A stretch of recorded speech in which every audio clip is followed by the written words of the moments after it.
This is Tess from ShadowCast Studio here with another speed draw essay. Yes, I have a speed draw, but I want to talk about a subject that's been itching at the back of my brain for some time. Autism, cartoons, and comics. There seems to be a bit of a stereotype that people in the autism community tend to favor 2D art. Now, this is a massive generalization. There are plenty of autistic people who don't like animation and comics, let alone 2D, and there are plenty of animation and comics lovers who are not on the spectrum. It's more like a Venn diagram that overlaps with each other from time to time. Despite this, I, an autistic woman, don't beat these allegations at all. I love 2D animation, and I love comics. This is news to absolutely no one who knows me. So take what I'm about to say with a grain of salt, because I can only speak for myself and offer an educated guess as far as anyone else is concerned. But I'd like to discuss some, and by some I mean specifically 4, reasons this stereotype exists, or rather why someone on the spectrum might enjoy or even prefer cartoons and comics. Number 1. Suspension of disbelief. Suspension of disbelief is to suspend doubt/logic and believe the unbelievable. As Jean Cousteau, director of La Belle et la Bête, said, "Children believe what we tell them. They have complete faith in us. They believe that a rose plucked from a garden can plunge a family into conflict. They believe that the hands of a human beast will smoke when he slays a victim, and that this will cause him shame when a young maiden takes up residence in his home. They believe 1,000 other simple things. I ask of you a little of this childlike sympathy, and, to bring us luck, let me speak 4 truly magic words. Children's open sesame. Once upon a time." Basically, you are giving into the story, trusting the storyteller, and turning off your overanalyzing brain. There are a couple of different ways of achieving this. There's the magic once upon a time, long ago in a galaxy far, far away, over the 7 hills and past the 7 seas, water, earth, fire, air. Long ago, the 4 nations lived in harmony. Then everything changed when the Fire Nation attacked. These phrases put distance between us and our reality. Even Mystery Science Theater enacts this spell with, if you're wondering how he eats and breathes and other science facts, la la la, then repeat to yourself, it's just a show. I should really just relax. Visually, the beginning of a classic Disney fairy tale movies, it literally opens up with a storybook. Music also sweeps us into the story, giving us emotional cues and sets the stage for the setting we're in. In Shakespeare's Midsummer's Night Dream, Puck closes the story with the statement, "If we shadows have offended, think but this, and all is mended, that you have but slumbered here, while these visions did appear. And this weak and idle theme, no more wielding, but a dream." In layman's terms, no need to get offended, it's just a play, yeesh. Of course, there are also ways to break the spell too, especially mixing live action and 3D animation. The disconnect between something that is real and something that is teetering on the uncanny valley, or to not fully be rendered, can take someone immediately out of the story. Our brains are trained to know when something is not right, especially when looking at it side by side with something that is. Our brains know when something is off, and that disconnect can take us out of the story. It also takes a lot more work and money to make a fantastical scene work in live action production than an animated one. Take, for example, a scene where there's a room full of clones. Because we can't actually clone anything at this level yet, we have to finagle a bit before we can even get this result. Have a few different takes with the same actor, edit the shots together in the same room, use the over-the-shoulder shots for another actor when the two are touching, so you don't see their faces, etc. Where in animation, you can just copy, paste, and alter in 3D, and draw the same dude a couple times in 2D. Sometimes even with live-action musicals, the disconnect between actual real people randomly bursting into song is uncomfortable. That does not happen in real life, as much as I would like it to. There's even a musical pointing out how ridiculous and horrifying this concept is. The guy who didn't like musicals. It's great, go watch it, it's on YouTube for free. Cartoons help step into a fantastical story even further. We're literally watching drawings move for crimity's sake. If they start bursting into song, sure, why not? We're already watching a 2D person walk and talk, and since everything else, including the fantastical, is animated with them, to our eyes, they are equal in believability. And for an autistic person, it's nice to have a visually cohesive story being put together. It's not like a jarring collage of live-action people and 3D animated dragons. It also helps turn down our logic brains. Not turn it off, mind you, but turn it down so we can enjoy a fun story. Number 2, accessibility. Making art for others to take in is work. It takes time, editing, effort, and money. Lots and lots of money. And not all art forms are created equal, and not all of them are as accessible to the public. The price differences between live action, 3D animation, stop motion, and 2D animation are staggering. A quick internet search shows that a live action production can cost between 17 to 100 grand per minute. Even more adding in 3D animated effects / characters. 3D animation alone is between 15 grand to 35 grand per minute. 2D animation between 5 grand to 25 per minute. 2D animation costs less. Comics are the same. The only thing I'd say is cheaper is making a book. Not to take away from the fact that all of these take a lot of work and dedication. That makes it more open to the public. More voices can be heard from all different communities. From different cultures, to LGBTQIA+ community, to the disabled communities and neurodiverse folk. Everyone has a better chance to tell their story. There's less of a barrier between people who have been marginalized and creative expression. Heck, there are even more indie comics and animation in production than there has been in decades. Just hop onto Kickstarter and you'll see the magnitude of people taking production into their own hands. You don't hear too much about autistic creators in Hollywood, and diverse autistic representation is scarce. It's mostly men, and they're usually depicted like Sheldon from The Big Bang Theory or The Good Doctor. But with these easy access points, comics and animation, tons of people in the autistic community are flooding in to tell their stories. We can let our voices be heard, and not let our stories be dictated solely by those outside the community. There's more accessibility for readers too. Neurodiverse folks can take in a story better when it does not have extra sensory overload. Communication in cartoons and comics are much clearer than live action. Facial expressions and body language are exaggerated, sure, but we can understand them much better than a regular face. Heck, I understand dogs and cats better than I understand neurotypical humans. Leonardo da Vinci once called facial expressions the movement of the mind. Sure, we can read and hear what a character is saying, but it makes it so much better when we can see it as well too. It adds another layer of communication. And if I can't tell what your character is thinking, it's going to be harder time for me to understand your story. And as a woman in my 30s, I don't have time for stuff that miffs me. No thank you. Character designs tend to also be more distinct. We can tell who a person is visually and with a good voice actor, auditorially. I think Hollywood has a problem with casting people who look too much alike.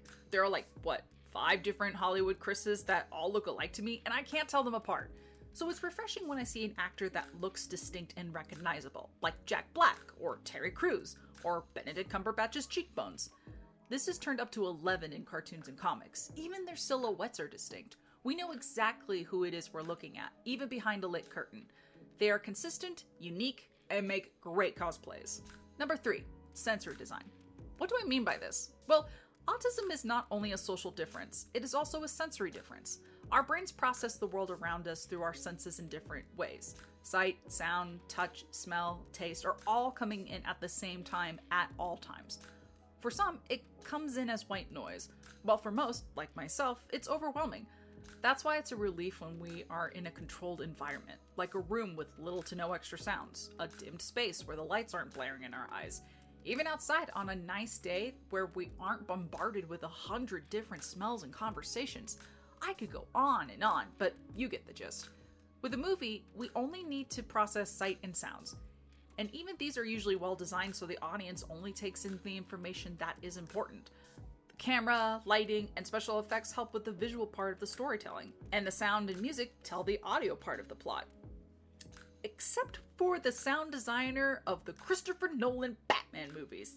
I can't understand a thing they're saying. Everyone's mumbling and whispering, then out of nowhere, there's a big explosion that bursts my eardrums. So the entirety of the time you're watching it, you're playing remote control jockey, turning up the volume when these are talking. And then, quick draw McDraw style, turn it down when the chase scene starts up. And now, everyone in Hollywood has to do it. So I can't even watch a live action series now without putting on the subtitles, which my eyes have got to read and watch at the same time. And if I ever get my hands on the sound designer who started this trend, I'm gonna throw them into the animal shelter to get peed on by a horde of cats. I'm sorry, where was I? Usually when the sound and audio is on point, it can help people with social disorders who might not pick up on facial expressions or cues. Was the character being sarcastic, passive-aggressive? Good audio could be the clue necessary to decoding the scene. On top of that, live action and 3D animated films still have a lot of visual stimuli we have to take in. Many people's brains usually skim over these elements to sort out the important information, but autistic brains can't. So here are some of the visual elements our brains have to take in: shape, color, lighting, textures.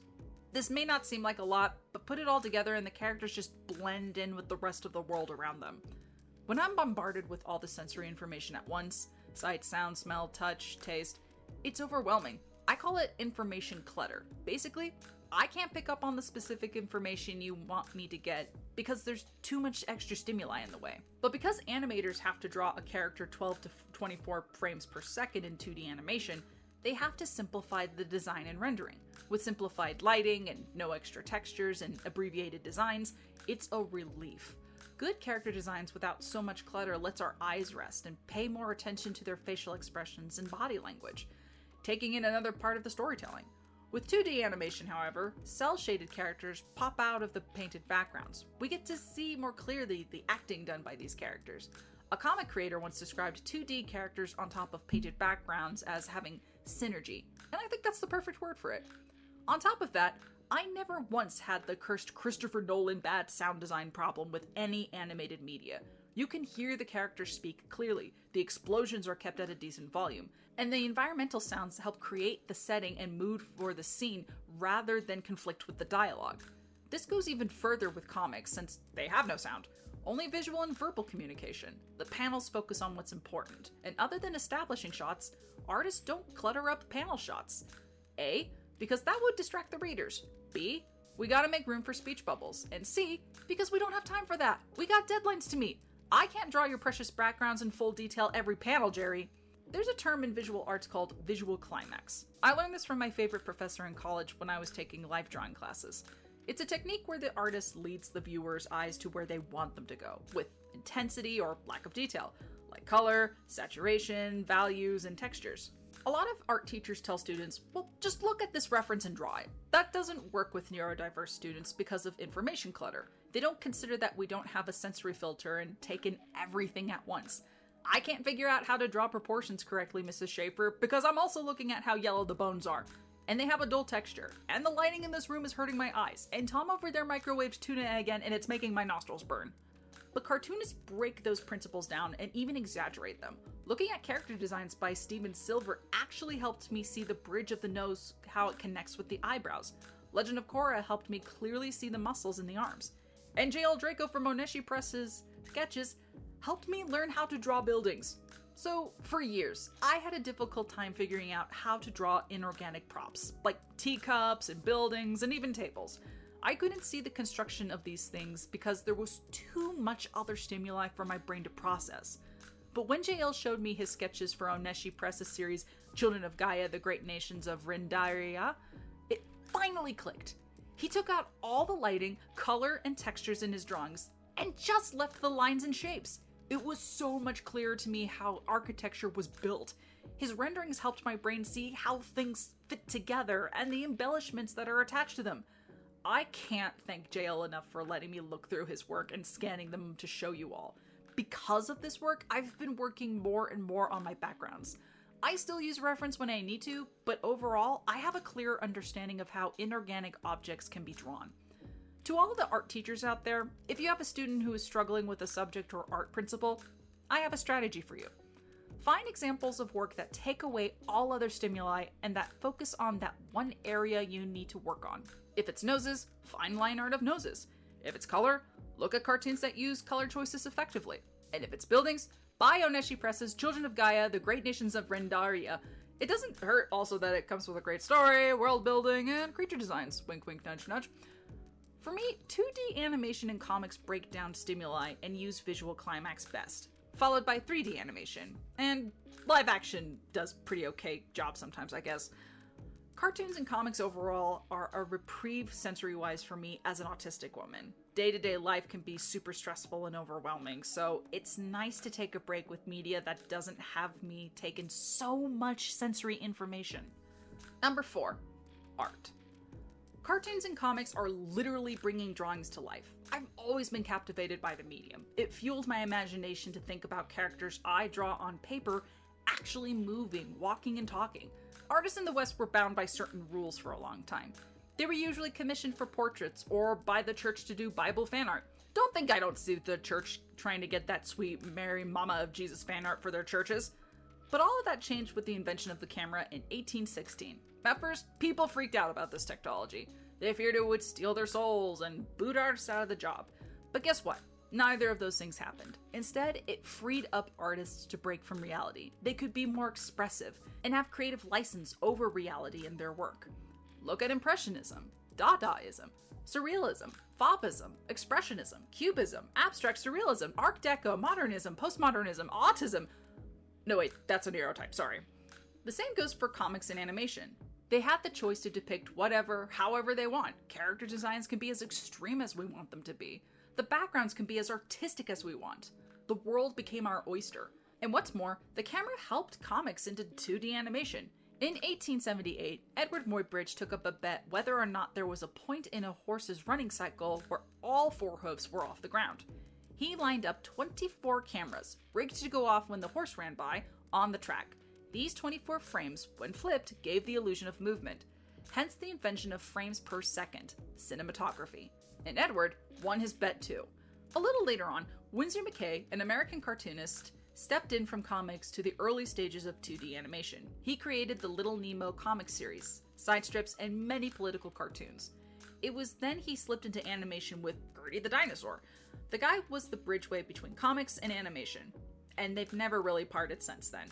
Comics and 2D animation are not trying to be realistic. It's not trying to be something that it's not. It's whimsy. It's living art. It's having fun. To stop people-pleasing yourself, that's the autistic dream. A lot of autistic people, including myself, do something called masking. It's a survival mechanism that makes it so autistic people suppress their natural tendencies to fit in, blend into the crowd, not draw attention to ourselves, to act normal, even when masking can be harmful. So to let go, be cringe, and not care what others think, to have free reign of expression, that sounds amazing. So for me, an autistic woman, comics and cartoons are a reprieve from an overstimulating world, a fun fantasy where anything can happen, an accessible art form, and it's art that's magic. If you like my work, you can like this video and subscribe to my channel. Check out my Ko-fi for treats from yours truly. Find and follow me on other social media, including Blue Sky and Tumblr in the links below. And I hope you all have a great day. Bye! Let's try that again. I don't know why my throat did that. My friend, every time she hiccups, she uses the term, I am not a fish, and for some reason it works for her. I am not a fish. I am not a fish. I am not a fish. I am not a fish. I am not a fish. I am not a fish. I am a person who loves tea, but I am not a fish. Fun fact about me, I am not a fish. These phrases put distance between us. Penguin? No, that's like if Between and Panini had a baby. Penguin? What kind of sandwich would that be? Good lord. Water, earth, fire, air. I stumbled on fire. How does a person stumble on the word fire? I mean, Zuko did with his face, but that's a different story. Oh, the fandom's gonna come after me.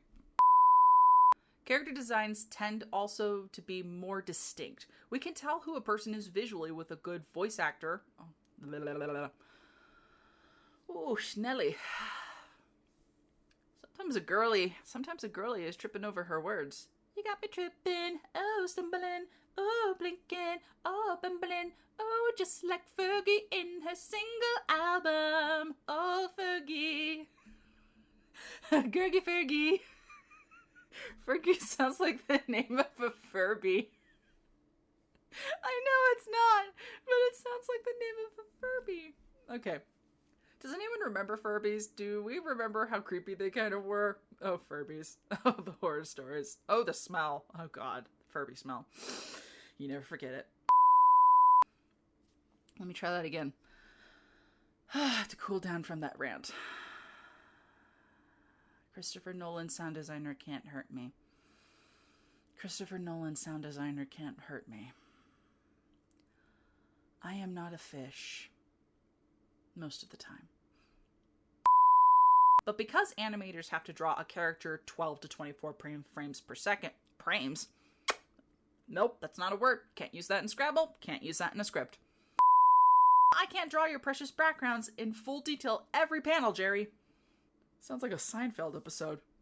Jerry, I can't draw your full precious backgrounds in every panel. Why not? Why can't you do that? Put in my backgrounds in every panel. I can't. There's too much going on here. It's gonna clutter up the page, Jerry. It's gonna clutter it up. Can you tell I've been watching Seinfeld lately on my off time? Jesus. Bionishi Press's Children of Gaia, The Great Nations of Rendaria. It doesn't... I hope I said that correctly. Jill and Lindsay, if you want to come at me for saying that name wrong, you can meet me in the Denny's parking lot. I still have to fight JL over the fact that huckleberries are not just mountain blueberries. Come at me, bro. Anyway. Not our. They were bound by certain rules. Some people want to bind them by certain rules these days, but I'm too punk and I decide to stylize it however I want. Rock on. The backgrounds can be as artistic as we want it to be. I almost said autistic as we want it to be. Yes, the background can be as autistic as we want it to be. Oh my god. Wow. Wow, can you tell? Can you tell? You can tell, can you? You can tell.